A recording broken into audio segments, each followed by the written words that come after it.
Hello, and thank you very much for coming along once again.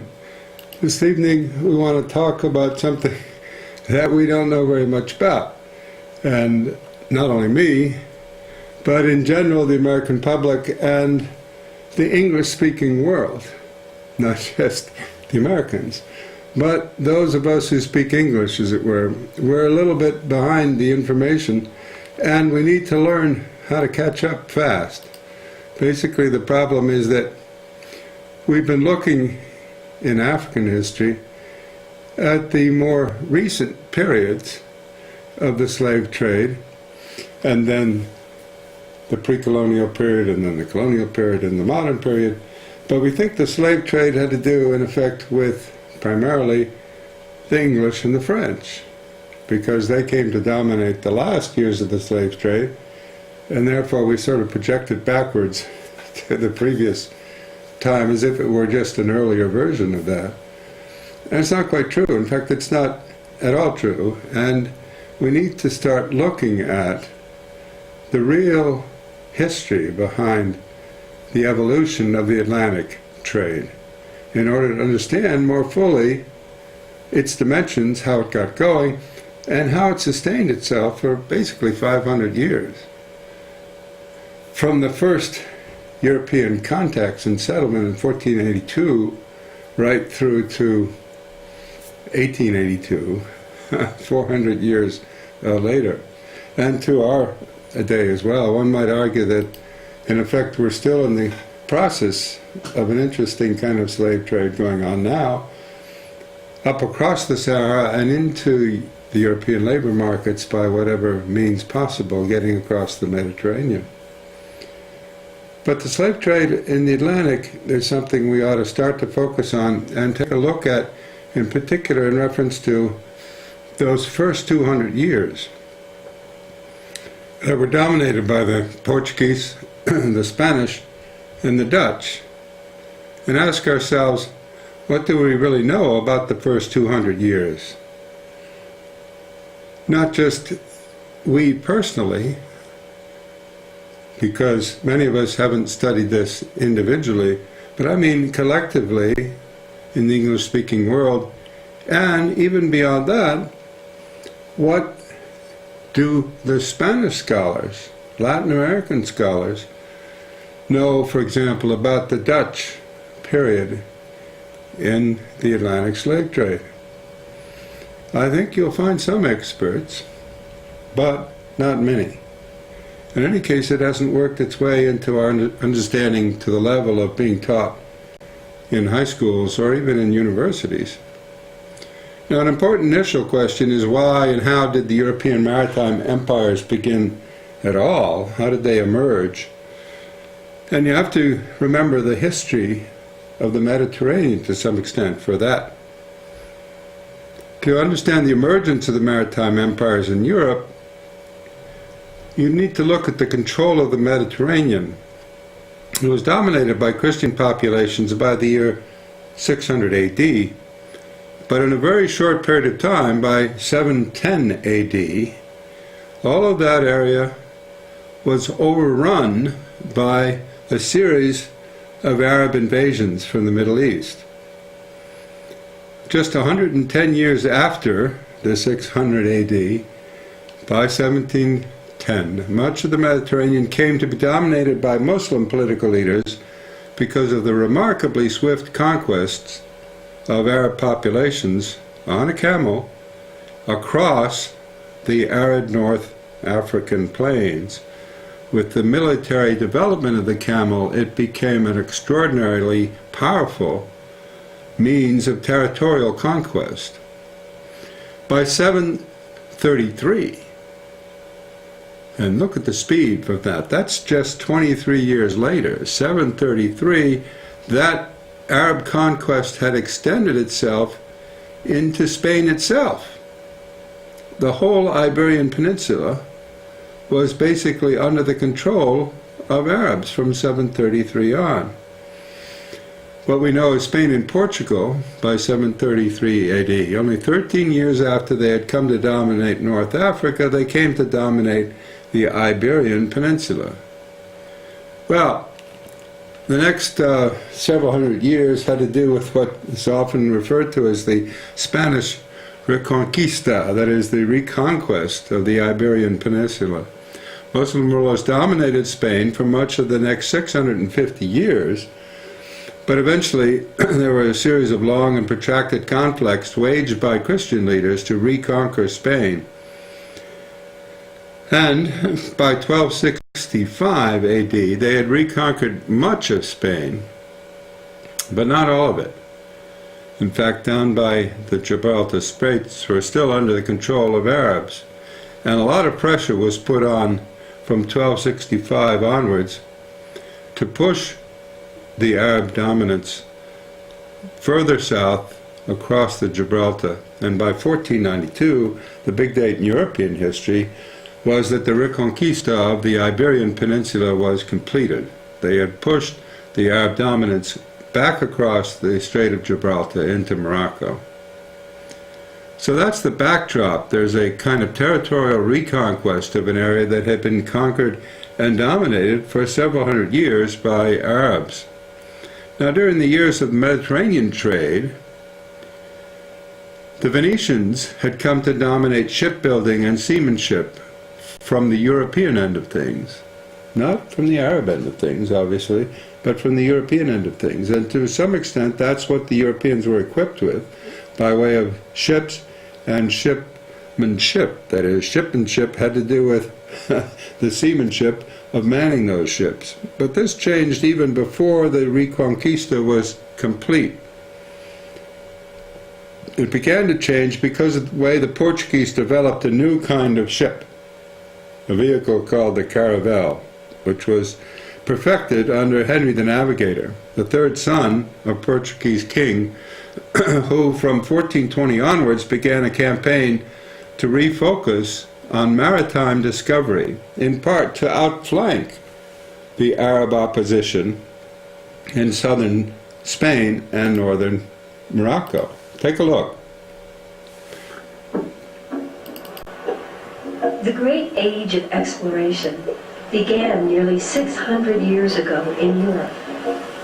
It lasted for 3 centuries, and during this time, most of the world was explored by sailing ships. And new European settlements went up all over the world. And as a result, Europeans brought their way of life and their religion to much of the rest of the world. There is no doubt that the age of exploration was one of the most amazing times in history. But have you ever wondered how it all began? Around the year 1420, the King of Portugal's third son, Prince Henry, wanted to do something that would help his country become richer and more powerful. He wanted Portuguese explorers to be the first people to find a sea route from Europe around Africa to the far eastern parts of Asia, places such as China, India, and Japan. He believed that if the Portuguese could be the first to sail to Asia, then they could take the rich trade in Asian spices, porcelains, silks, and jewels away from their Muslim enemies, followers of the Islamic faith, who had been controlling that trade for hundreds of years. Back then, one of the main reasons no one had ever sailed around Africa to reach Asia was that sailors were afraid of what they might run into.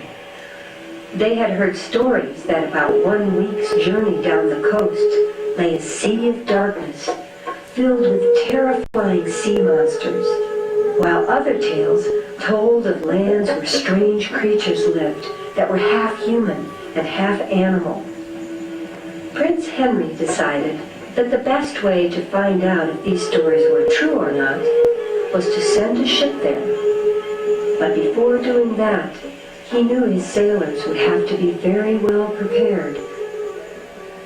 That was why, around the year 1420, Prince Henry built a school of navigation on this rocky peninsula in southern Portugal. And here at the school, he brought together map makers, sea captains, geographers, astronomers, and experts of all sorts to learn everything they could about the sea, about sailing, and about shipbuilding.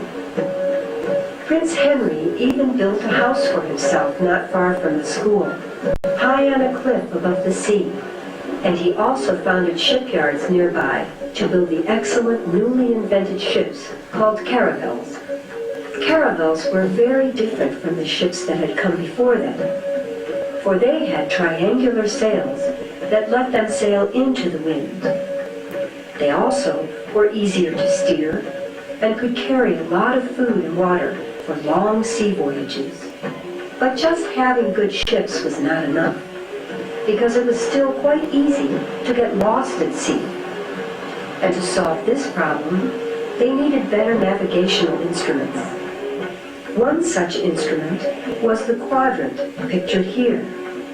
It let sailors find out what latitude they were at. Latitudes are imaginary lines created by geographers that circle the Earth from east to west, while longitudes divide the Earth from north to south. And by knowing their latitude and then using a compass to learn in which direction they were going, Portuguese ships could be far out at sea and still have a pretty good idea of where they were. About 13 years after Prince Henry opened his school, his sailors were finally ready to start exploring the coast of Africa and to enter the Sea of Darkness. And although the sailors were afraid at first, they soon found out that the Sea of Darkness and its monsters were nothing more than stories. For all they found when they got there was just the long coast of Africa, stretching out as far as they could see. The Portuguese explorers kept moving down the coast for almost 30 years until, in 1460, Prince Henry died. And at the time of his death, the explorers still hadn't reached the tip of Africa. As the years went by, the ships from Portugal went further and further south. After crossing the equator, they discovered a beautiful river flowing out of the jungle called the Congo. They even explored up the Congo River until they could go no further. But finally, in 1488, over 50 years after they had started, a Portuguese ship under the command of Captain Bartolomeu Diaz reached the southern tip of the African continent, a place now known as the Cape of Good Hope. During the long years it took to reach Africa's tip, the Portuguese explorers recorded what they had seen, such as the many beautiful birds, the strange animals, and the unusual tribes of people.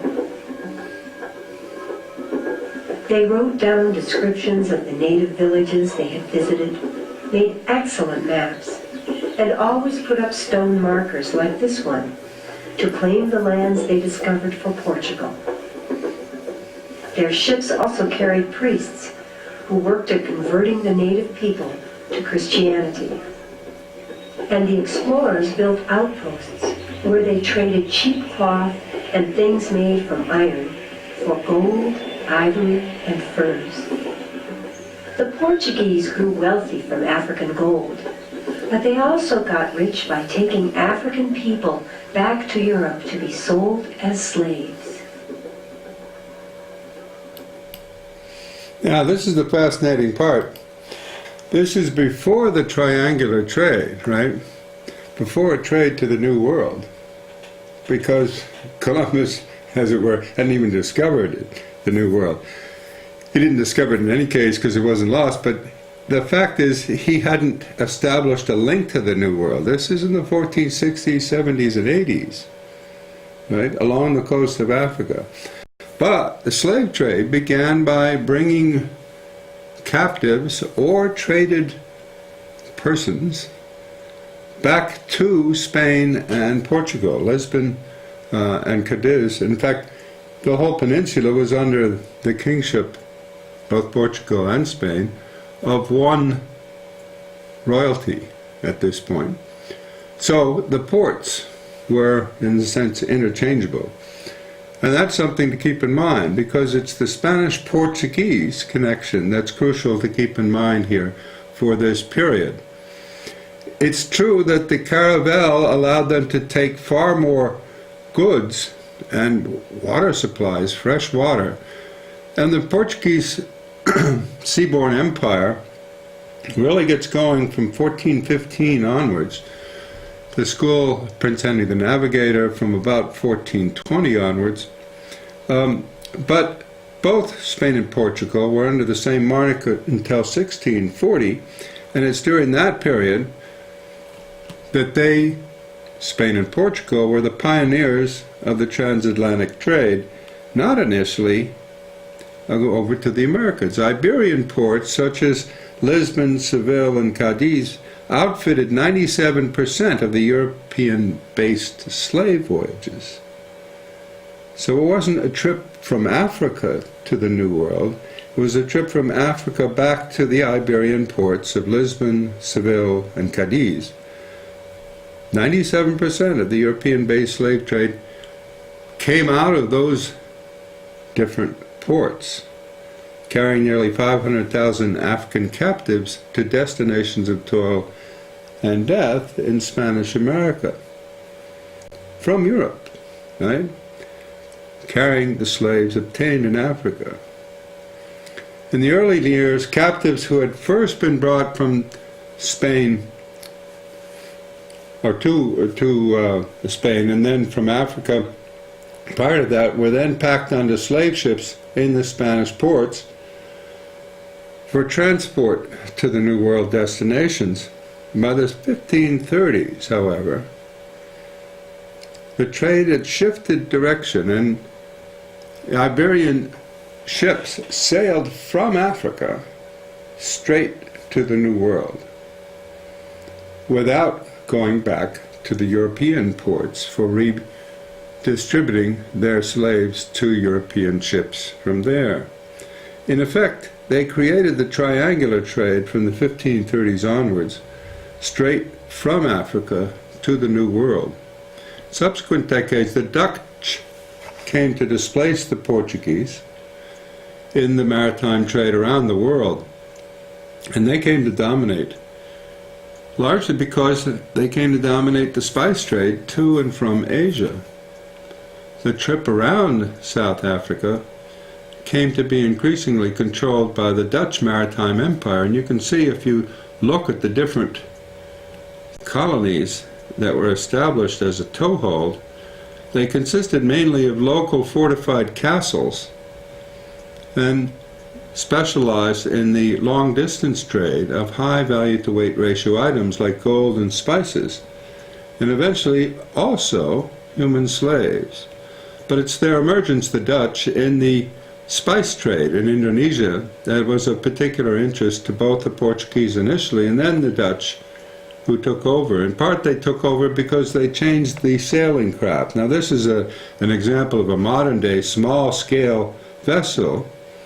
It was vessels of about this size that characterized the Portuguese trade, and locally in Indonesia, populations would come out with spices to sell to them, but increasingly they set up forts on land to stock the spices and wait for the oncoming ships. So their presence from the shore became more and more important. The ship-to-shore move was a key one that the Portuguese started. But as rival kingdoms got going, the Dutch merchant ship totally outflanked and outsized the smaller Portuguese caravels. Furthermore, they came equipped, because the Dutch were in a series of wars themselves, came equipped with very heavy armaments, cannons. Larger ships, armed with cannons, took over the Asian trade, basically, the 16th and 17th century, and the Dutch began to displace the Portuguese, especially in the Spice Islands. You can see this by, from the air nowadays, Here's an airstrip, and here's another interesting phenomena that emerges. If you look closely, there's a structure over here that doesn't look anything like a modern building. In fact, it looks very much like a medieval castle, because that's what it is. This was the first onshore encampment that the Dutch built at the time, and it does look like a medieval castle from the outside. You can take a look at these things. You can even take a look in the archives at the floor plans for these things, very much like a medieval castle. Several floors and dungeons that become dungeons later on, when they transform these forts into different kinds of cargo. At the first, in reference to Asia, their cargo is high value to weight ratio items, like very coveted spices. You can see these forts now, in fact even walk around them, and take a look at what they were engaged in. In particular, it was the nutmeg trade. Now, the nutmeg trade doesn't sound big to us because we don't know what it was used for. In fact, it was thought to be good as a medicine against the plague. The big fear in Europe, the plague. And in effect, this little island became the center for obtaining nutmeg, and therefore a very valued spice. It wasn't the only place the Dutch were interested in taking over from the Portuguese. In fact, they created New Nederland in what we now know as the current area of New York City, which became New Amsterdam. If you look at the early maps of the Dutch, New Amsterdam was what they called the island and the area around this lower part of the island of what we now know as Manhattan. That's the wall they created, and guess what? That's Wall Street in New York City. Well, it was Englishmen who actually did the study of the Hudson River. A fellow named Henry Hudson did the navigation for the Dutch in the first instance. And it was he who first poked his nose into the harbor, taking a look at what was going on. And it's very interesting as a matter of history.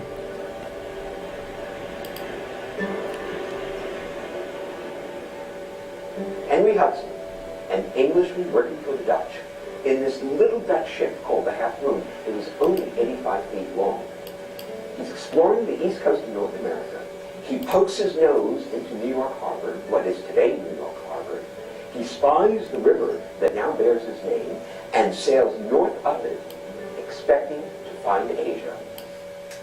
Well, he expected to find Asia, never did, got about as far as Albany, and that's in effect the beginning of the history of the exploration of the Dutch in North America there.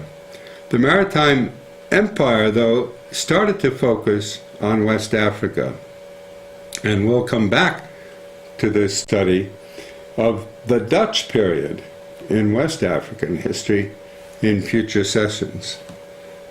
Thank you very much, and please do join us for the next series of sessions where we're going to be looking at the Dutch presence in West Africa. This can all be part of a new kind of collaboration